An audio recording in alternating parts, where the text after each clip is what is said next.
I wanted to show you kind of a neat little bathroom that we're doing. This client happens to be from New York City, and even though here we are in the South and wanting to be living in the South, they want a little bit of that New York flair to come with them. And so done a lot of subway tile over the years, but this subway tile is actually New York City subway tile bought from the same exact place that the tile goes into all the New York City subways.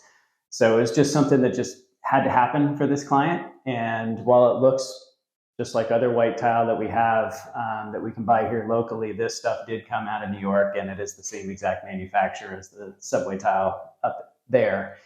So kind of neat to be able to track that down, work with our team, designers, our team internally, and try to figure out exactly where this stuff is purchased and how to source it in here to South Carolina. Wasn't that big of a deal as it turns out, but just kind of a fun little challenge for our team to have to go through. And also I wanted to point out that this entire bathroom's tile. So floor, walls all the way around. And of course, niches and things like that are pretty standard in all of the showers. Not a big deal to have to plan for.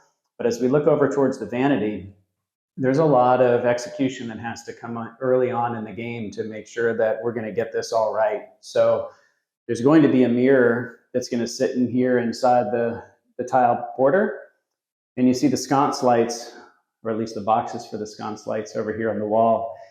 And all of that has to be planned out at rough-in stage before we sheetrock. We have to know exactly what lights are going on the walls. We have to know the size of the mirror. We know exactly what the backer plates are, so that way when we get to this stage, we're not ripping out tile to move a wire and slide something over to a different direction. So there's a lot of pre-planning that our entire team has to go through in order to make sure that we execute at this stage properly. And everything's working out great. Just need the mirror and last bit of grouts, shower glass, and we'll be ready to go. Back in another bathroom that also has the same New York City subway tile, although this one's the more traditional kind of smaller size. It's not square, it's a rectangular subway tile.